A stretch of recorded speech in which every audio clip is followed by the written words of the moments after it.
I just saved hundreds of dollars by switching to Geico. I'm so happy, I feel like I can fly. Disclaimer, you will not be able to fly by switching to Geico. This is against the laws of physics and nature. If you find yourself flying, please seek professional and/or medical help immediately. In the unlikely event you find yourself flying, you might be a superhero, or a pigeon, or a superhero named Pidgewoman, who was bitten by a radioactive pigeon. If you are indeed Pidgewoman, Geico retains all licensing publishing rights in the event Pidgewoman the movie becomes a top-grossing Hollywood blockbuster. Geico. 15 minutes could save you 15% or more. Hello, it's Monday, October 9th, 2017. You are listening to Inception Radio Network, voice of the fringe majority. This is Carol Carl with UFO Headline News. Here's what we can look forward to seeing in tonight's sky after the sun goes down. Tonight, A is for Andromeda, the Andromeda Galaxy specifically, coming soon to a sky near you. Now that the moon is in a waning gibbous phase and gone from the sky in early evening, we won't have to fight that pesky moon glow anymore, and we can find the Andromeda Galaxy perhaps, that great spiral galaxy right next door to our Milky Way. It's the most distant thing you can see with your eye alone. It's best in the evening this time of year. That's assuming you're in the Northern Hemisphere. Most people find the galaxy by star hopping from the constellation Cassiopeia, which is that very noticeable M or W-shaped pattern, the Queen patterned on the sky's dome. As a matter of fact, Deborah Bird, who writes this article for earthsky.org, said she herself learned to find the Andromeda Galaxy by doing that star hop dance from the Great Square of Pegasus to those two graceful streams of stars that make up the constellation Andromeda. There's a chart you can find later at UFO Headline News. It'll show you both constellations, Cassiopeia and Andromeda. You can see the galaxy's location with respect to both. Now let's take a closer look at the other way to find this galaxy. There's a large square pattern that's right above the Great Square in the constellation Pegasus. The constellation Andromeda can be seen as two streams of stars. Those stars extend from one side of that square, beginning at the star Alpheratz. That's spelled A-L-P-H-E-R-A-T-Z. You can see Meroc and Mu Andromedae, an imaginary line drawn between these two star points, and there you are. It's the Andromeda Galaxy. Just be aware, bright moonlight or city lights can overwhelm the glow. It's faint. The single most important thing you need to see this galaxy is a very dark sky. What does the galaxy look like to the eye? Well, assuming you have that dark sky, it's going to appear as a large fuzzy patch, bigger than a full moon in the sky, but vastly fainter, much more subtle. And here's a tip for binocular astronomers. Binoculars, as always, enhance the view, and they're excellent for beginners to observe the Andromeda Galaxy because you can point them so easily. As you stand beneath that dark sky, locate the galaxy with your eye first, and then slowly bring up those binoculars to your eyes so that that galaxy will come into binocular view. If that doesn't work for you, try sweeping the area with your binoculars. Go slowly. Make sure your eyes are dark adapted. We've heard that can take 15 to 20 minutes. The galaxy will look like a fuzzy patch to your eye. It'll be brighter through binoculars. Can you see its central region, that more concentrated region? That's something to look for. With the eye or with binoculars, or even if you happen to have a backyard telescope, the Andromeda Galaxy won't look like most photographic images, but it will be beautiful. It will take your breath away. So here's the bottom line. The Andromeda Galaxy, also known as M31 or Messier 31, will be visible on dark, moonless evenings, now till the beginning of spring. We just have to figure out where that dark sky is. Here's another mystery, well, the continuation of a mystery. Headline, New Clues Emerge for the Existence of Planet 9. We get this from universetoday.com. It carries a byline for Matt Williams. Planet 9 cannot hide forever. A new research has narrowed the range of possible locations further. In January of 2016, if you gentle listeners remember, astronomers Mike Brown and Konstantin Batygin published the first evidence that there might be another planet in our solar system. Known as Planet 9, or Planet X to some, this hypothetical body was believed to orbit at an extreme distance from our sun, as evidenced by the orbits of certain extreme Kuiper belt objects, or EKBOs. The E, by the way, is lowercase. Since that time, multiple studies have been produced that have attempted to place constraints on Planet Nine's location. The latest study, once again, comes from Brown and Battigan, who conducted an analytical assessment of all the processes, those processes which have indicated the presence of Planet Nine so far. Taken together, these indications show that the existence of this body is not only likely, but it's also essential to the solar system as we know it. This study, titled Dynamical Evolution Induced by Planet Nine, recently appeared online, and it's been accepted for publication in the esteemed Astronomical Journal. Whereas previous studies have pointed to the behavior of various populations of Kuiper belt objects as proof of Planet Nine, Brown and Battigan sought to provide a coherent theoretical description of the dynamical mechanisms which are responsible for these effects. In the end, they concluded that it would be more difficult to imagine a solar system without a Planet Nine than with one. As Konstantin Battigan explained in a recent NASA press statement, quote, "There are now 5 different lines of observational evidence pointing to the existence of Planet Nine. If you were to remove this explanation and imagine Planet Nine does not exist, then you generate more problems than you solve. All of a sudden you have 5 different puzzles, and you must come up with 5 different theories to explain them." End quotes. Back in 2016, Brown and Battigan described the first 3 lines of observational evidence for Planet Nine. Those include 6 extreme Kuiper belt objects. These objects follow highly elliptical paths around the Sun, which is indicative of an unseen mechanism which affects their orbit. The second is the fact that these orbits in these bodies, they're all tilted the same way, about 30 degrees downward to the plane of the Kuiper belt. The third hint came from the form of a computer simulation, a simulation that included Planet Nine as part of the solar system. Based on these simulations, it was apparent that more objects should be tilted with respect to the solar plane, on the order of about 90 degrees. Thanks to their research, Brown and Battigan found 5 such objects that happened to fit this orbital pattern, and they suspect that more exist. Since the publication of their original paper, 2 more indications have emerged for the existence of Planet Nine. There's another that involved the unexplained orbits of more Kuiper belt objects, which were found to be orbiting in the opposite direction from everything else in the solar system. This was a telltale indication that a relatively close body, a body with a powerful gravitation force, was affecting their orbits. And then there was the argument presented in the second paper by the team. That team was led by Elizabeth Bailey, who was Battigan's graduate student.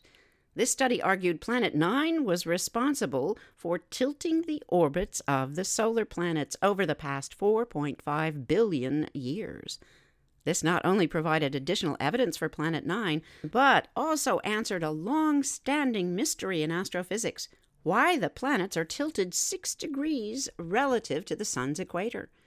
As Battigan indicated, all of this adds up to a solid case for the existence of a yet-to-be-discovered massive planet in the outer solar system. Here's Battigan's quote: "No other model can explain the weirdness of these high-inclination orbits. It turns out that Planet Nine provides a natural avenue for their generation. These things have been twisted out of the solar system plane with help from Planet Nine and then scattered inward by Neptune." End quotes. Recent studies have also shed some light on how and where Planet Nine originated. Whereas some suggested that the planet moved to the edge of the solar system after forming closer to the Sun, others have suggested that it might be an exoplanet that was captured early in the solar system's history. At present, the favored theory appears to be that it formed closer to the Sun and migrated outward over time. Granted, there is not yet a scientific consensus when it comes to Planet Nine, and other astronomers have offered other possible explanations for the evidence cited by Battigan and Brown. For instance, a recent analysis based on the Outer Solar System Origins Survey, which discovered more than 800 new trans-Neptunian objects, suggests that the evidence could also be consistent with random distribution of such objects. In the meantime, all that remains is to find direct evidence of the planet. At present, Badigan and Brown are attempting to do just that. They're using the Subaru telescope located at the Mauna Kea Observatory in Hawaii. This detection of this planet will not only settle the matter of whether or not it even exists, it will also help resolve a mystery that emerged in recent years, thanks to the discovery of thousands of extrasolar planets. In short, thanks to the discovery of 3,529 confirmed exoplanets in 2,633 solar systems, astronomers have noticed that statistically, the most likely types of planets are super-Earths and mini-Neptunes. In other words, planets that are more massive than Earth, but not more than about 10 Earth masses. If Planet 9 is confirmed to exist, which is estimated to have 10 times the mass of Earth, then that could explain this discrepancy. And Matt Williams ends by saying, "Planet 9, we know you're out there and we will find you. Unless you're not, in which case, disregard this message." Here is the most natural segue from Planet 9 to, well, Canada, where we wish everybody up there a happy Canadian Thanksgiving. We understand there be bonfires. Here's a story, a UFO sighting from Ottawa, Canada, courtesy of UFOstalker.com. It's MUFON case number 87163. The date of this sighting is 10/6/2017, and it got a same-day report. Here's the summary. Saw lights that looked like someone had 24 giant torchlights beaming into the sky, moving them in different directions while making shapes with them. We don't think that's bonfire sightings. The sighting specifics include an unknown viewing distance, an unknown altitude. The sighting duration was 5 minutes. Object features, well, they're also unknown. The flight path was a path with directional change, and this object is said to have been shaped oval. There isn't any mention of meteorology. Here's the account. On the morning of October 6th, 2017, I left my house at 4:50 a.m. for my morning walk. I noticed there wasn't a cloud in the sky, no stars, and the moon itself was hidden too. This felt strange, as I was expecting to see the full moon, which had peaked the previous day, and there wasn't any rain in the weather forecast for that morning. After approximately 15 minutes of walking, I got to the park, just before Stephen McLean School, and there I saw white beams of light dancing in the sky. These lights felt so close, I looked around to find what was beaming light into the sky, but I was completely alone. These lights looked like someone had taken 24 giant torchlights and beamed them into the sky, and moved them then in different directions, all the while making shapes with them. The lights came from the east and went toward the west in a straight line, and then triangular shapes, and then they were going back and forth, fizzing out and reappearing. I kept on walking, and after that initial display, another set of lights in an arc-like formation appeared, and then that final set of lights, there were 5 oval shapes, numbers which appeared in pairs, and the first flight itself was just solo. As these lights moved away, the pairs integrated together. They looked like wings, but the standalone object stood by itself, and then all of them simply fizzled away together. Altogether, this happened for about 5 minutes in total. Oh, perhaps just Canadian swamp gas. But wait, there's more from Canada. Here's a sighting from Blackstock, Ontario, Canada. MUFON case number 87201. This sighting took place October 5th this year and was reported October 8th. In summary, red lights hovering near hydro towers. That's an interesting fact. There are photos. All we can say is, yikes. Wander over later to UFOheadlinenews.com and check them out for yourselves. The viewing distance here. I just saved hundreds of dollars by switching to Geico. I'm so happy, I feel like I can fly. Disclaimer, you will not be able to fly by switching to Geico. This is against the laws of physics and nature. If you find yourself flying, please seek professional and or medical help immediately. In the unlikely event you find yourself flying, you might be a superhero, or a pigeon, or a superhero named Pidgewoman, who was bitten by a radioactive pigeon. If you are indeed Pidgewoman, Geico retains all licensing publishing rights in the event Pidgewoman the movie becomes a top-grossing Hollywood blockbuster. Geico. 15 minutes could save you 15% or more. I just saved hundreds of dollars by switching to Geico. I'm so happy, I feel like I can fly. Disclaimer, you will not be able to fly by switching to Geico. This is against the laws of physics and nature. If you find yourself flying, please seek professional and or medical help immediately. In the unlikely event you find yourself flying, you might be a superhero, or a pigeon, or a superhero named Pidgewoman, who was bitten by a radioactive pigeon. If you are indeed Pidgewoman, Geico retains all licensing publishing rights in the event Pidgewoman the movie becomes a top-grossing Hollywood blockbuster. Geico. 15 minutes could save you 15% or more. Hello, it's Monday, October 9th, 2017. You are listening to Inception Radio Network, voice of the fringe majority. This is Carol Carl with UFO Headline News.